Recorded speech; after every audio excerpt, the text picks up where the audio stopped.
Hello everybody, how's things? Good. Yeah, so I've got not an unboxing but an unbagging today. Maybe I should explain. Gradually in England we're coming out of lockdown now, so the non-essential shops have been open from Monday, which means that you can start prowling around like second-hand shops, pawn shops, and things like that. And you might be able to snap up some bargains. Basically, I mean, like the non-essential shops, they haven't been open since like late December, just before Christmas. So yeah, so I took the plunge, and I got this thing, which I'm going to show you in a minute. Now, this is looks like an aftermarket gig bag. It says Wesley on it, so it's not a Methodist guitar, I don't think, but. Yeah, so we'll get to it. So, but I mean, I had my eye on this in December, and so it's been kicking around in that shop for like months. So, and then we go for this thing here. Right. Yeah. So it's a Kramer Classic series Pacer.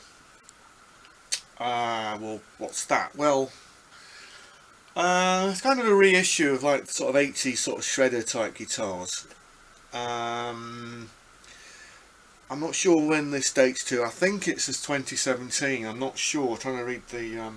It's either 2017 or 2016. It's one of the two. Maple neck, as you can tell, because it's a reissue. Now the odd thing here is that like it's got this shaped headstock on it, whereas the 80s Kramers, they had like the hockey stick, and then at the time I think Kramer got sued by Gibson because they ripped off the Explorer headstock, so they went back to this, or they went to this, but then of course now Gibson own Kramer, which makes you wonder, well, why don't they just put the hockey stick on again? So, and I've noticed that, like, even though this states from, it's about 5 or 6 years old, this the classic Pacer, that's still in production, and they've still got this headstock on it. So, if you've got any answers to that or any suggestions, then let me know below. We're going to some other things. Look like medium jumbo frets. They're not particularly sort of, they're not particularly huge. The fretboard itself is sort of like, it's glued on, so that means there's no skunk stripe on the back. You can actually see the grain here, so that'll tell you sort of how it's been cut. It's got the price on it. Yeah. Let's see, before we talk about the pickups, etc., I'll tell you about the back. Now, whoever's had this before, they've changed the block. It's gone, not sure how you pronounce it. Is it food tone, or, pardon my language, FU tone? But it's like a little brass block instead. You can see these on eBay, but that sort of like improves the tone. 4 strings, obviously they had like the graphite paint in it, which I think was sort of like on the production. Yeah, but that's really improved things. So so whoever had it before, obviously had like some sort of knowledge about things like that. Obviously this plate's missing. However, we can tell from like the way that these holes have been drilled that this body's made of mahogany. So it's quite weighty anyway, without this brass block in it. Now, looking at the Kramer site currently, it lists the Pacer Classics as being having a maple body. You get this is mahogany. So I don't know. Whether the maple's a misprint on the Kramer site, or I don't know at what point they switched from going mahogany to maple. I'm really not sure. I mean, if you can enlighten me on that'd be great. Otherwise, we'll just talk it through. Yeah. So as I was saying, so this plate's missing. It's got this neck plate, so it's not got like an all access joint on it or anything like that. It's got this cover that's still on. The jack mount is here, so that's pretty standard on a lot of sort of 80s style guitars or like the reissues. Pickup wise, I think these are stock for the era. I don't know what brand they are, whether they're sort of Kramer's own brand or what, but on these older ones they're listed as Alnico 5, so it's written Alnico V if you don't read Roman numerals, but Alnico 5, yeah. So they're very hot pickups. Now in the more modern ones, you get a Jeff Beck in the bridge and a Jazz in the next, sort of Seymour Duncan pickups. So that's something you might want to think about. Because I paid about £200 for this, which is quite good. Whereas like at the moment, I think anywhere from sort of around 700 to 800 for the current ones. Okay, so the bridge is a Floyd Rose special, but at some point this saddle has been replaced. So if you're looking at second-hand guitars anyway, quite often you might be able to get a good price because either a string's missing or because there's a saddle missing or things like that, or sometimes like these are missing. So so the poor unfortunate person who trades these things in, sometimes if those are missing, the guy in the shop, he'll mark the price down. He'll say, oh well this is missing, isn't it? Well, you know, and then he'll only offer like a lower price than what the guitar is actually worth. So that's something worth bearing in mind if you're in the market for these things. If you actually see these things, you know, look for missing parts, because things like this can actually be very easily replaced. You know, sort of all parts, Saxes Are Us, StewMac,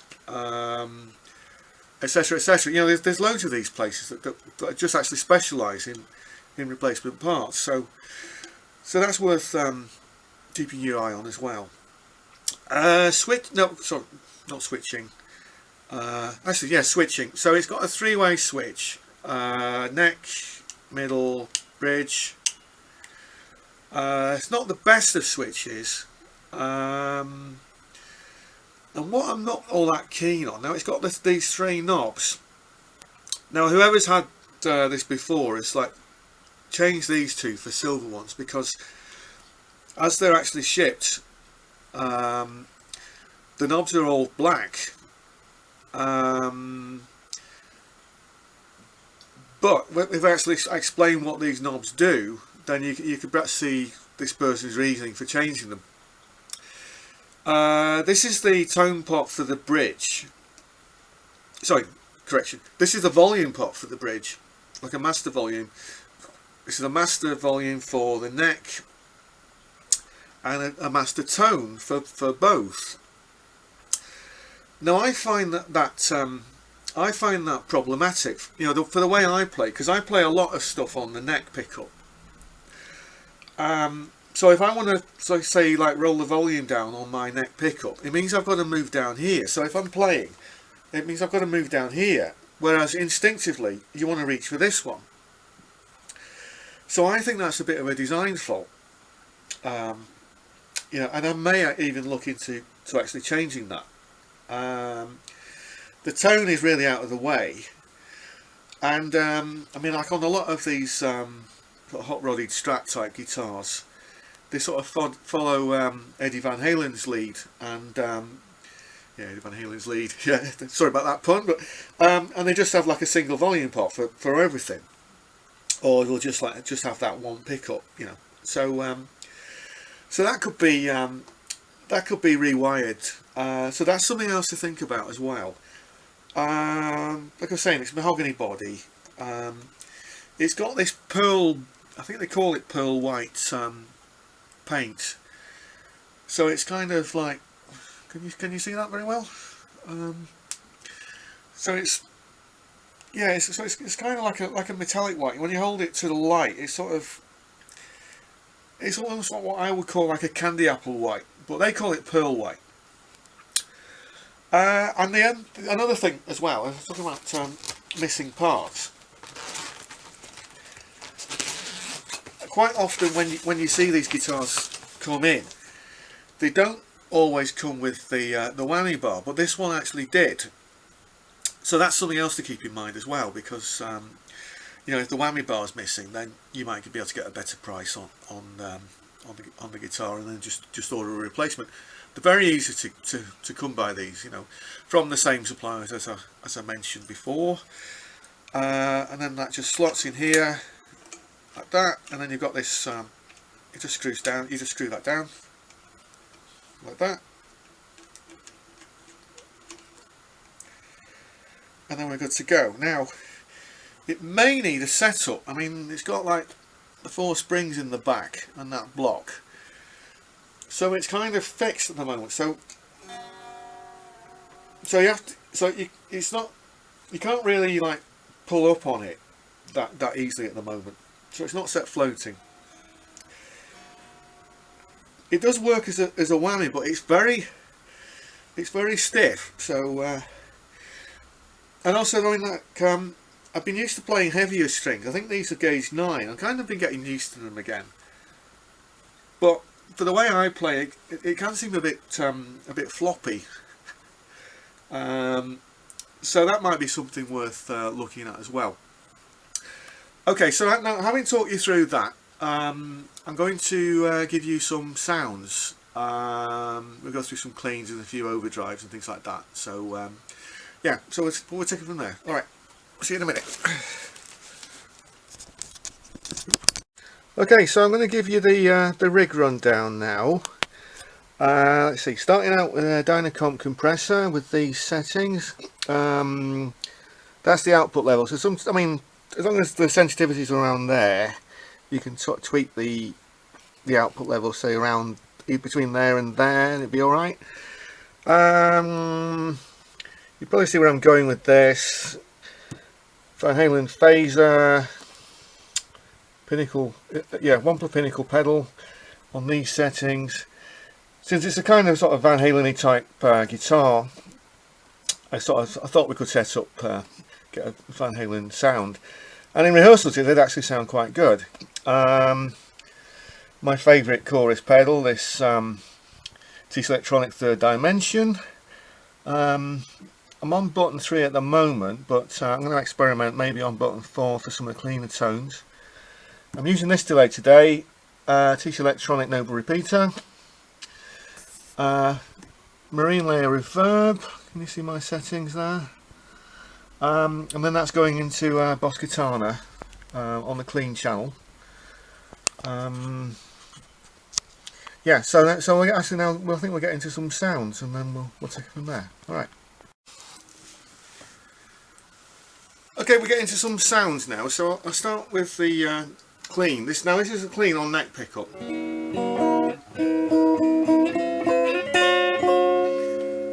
As you can see, I mean, this is the pickers are quite hot. You can actually hear that.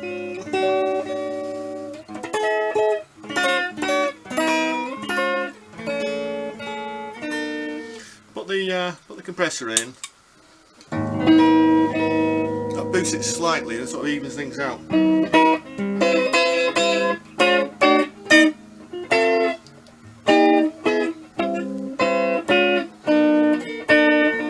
So you can get some sort of quite sort of jazzy-ish type tones out of that. Okay, we'll put the chorus in. That's on button 3.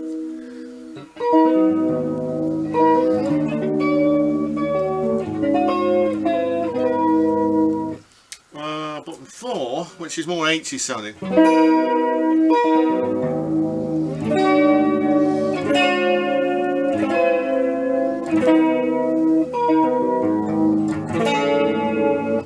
Now I put some delay in, just a short, that sort of kind of delay.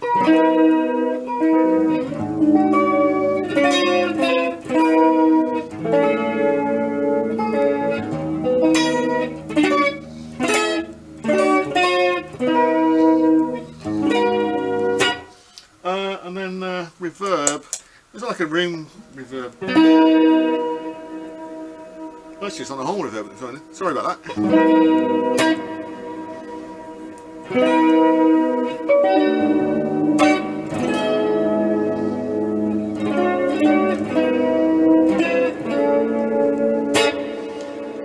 So we had a lot of fun with that. I'll put it on the room setting and then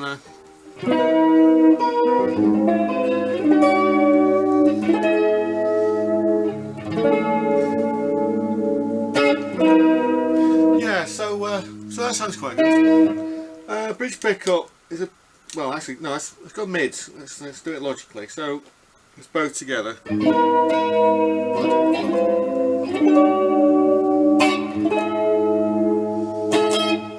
So you can kind of get some sort of funky sound.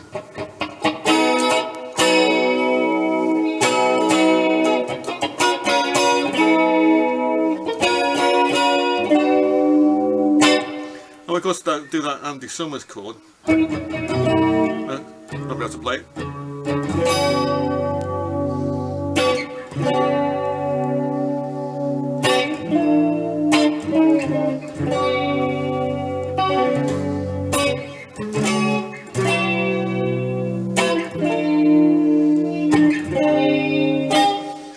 Yeah, okay, so that's the mid setting. Bridge is a bit harsher.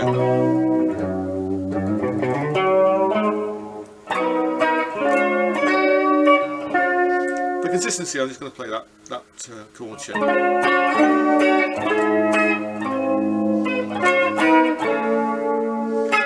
Okay, so that's the cleans. I'll go on the yeah, the overdrives. Now I'm going to put this Wobbler Pinnacle pedal in.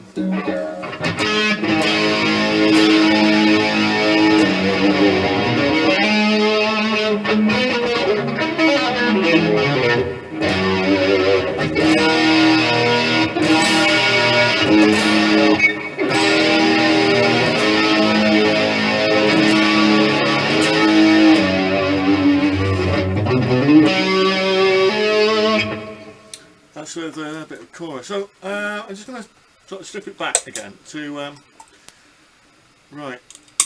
Take the compressor off.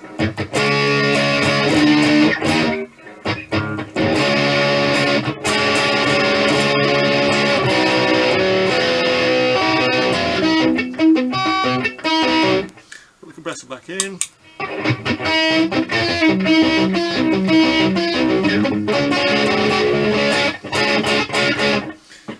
Delay.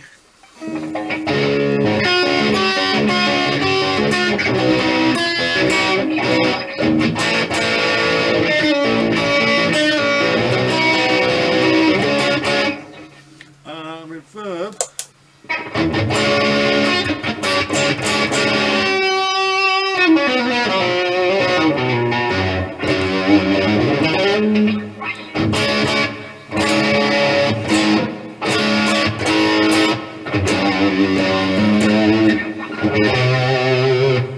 So if we're going in that direction, then I think you want to hear it with the phaser, don't you? Got the dial on about 9 o'clock. Like that one, yeah?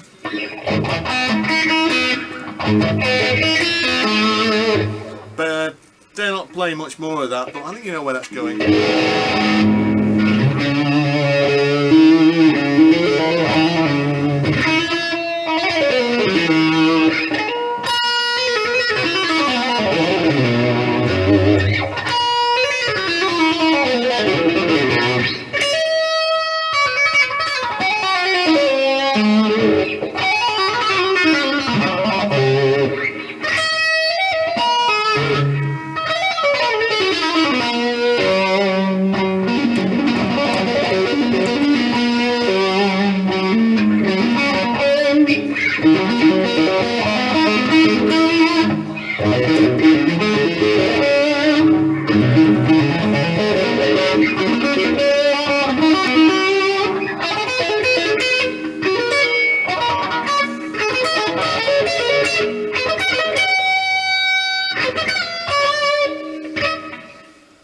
Let's make it sound huge. Got to put it in a big hall setting.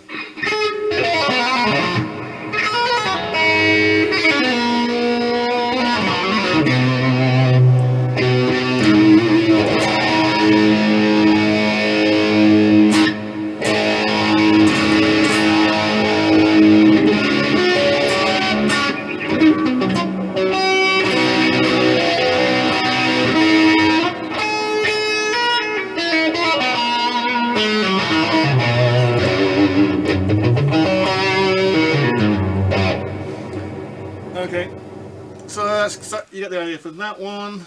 I'll turn the phaser off, put the chorus back on, button 3.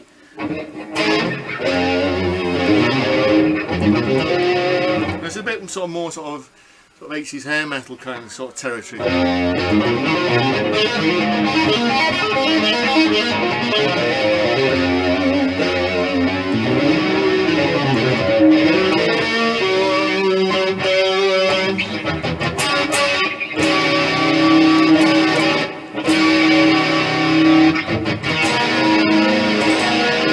I just love that chord actually.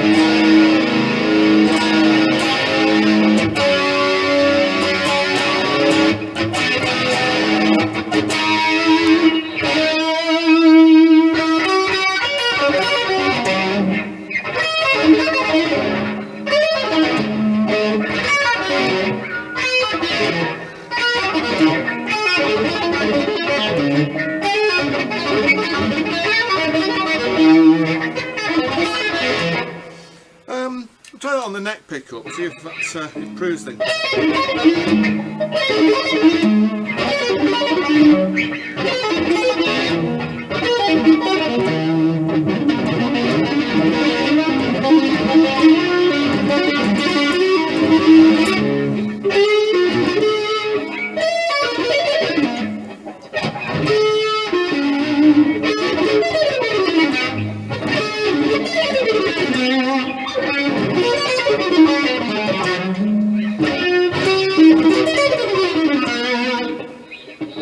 That kind of thing. I don't know whether I dare play it all properly, but you know, it's just like the chorus just seems to help it.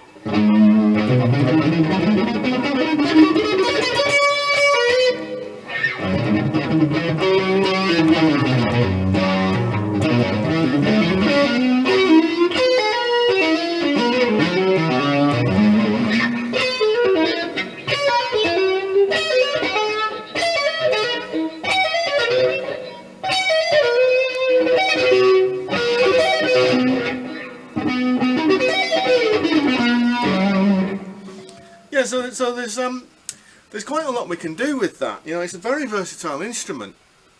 You know, we got some good cleans and things. I mean, you know, the temptation is, oh well, it's got the stock pickups in, so maybe we change them out. But as you can hear, they're actually quite good. And I'm assuming that these are the stock pickups that it came with. But they do sound, you know, they do sound of that era, don't they? You know, I do think I need like a a big perm and some spandex. Yeah. So anyway, please let me know your thoughts below, and I'll see you next time. All right. Thanks for watching.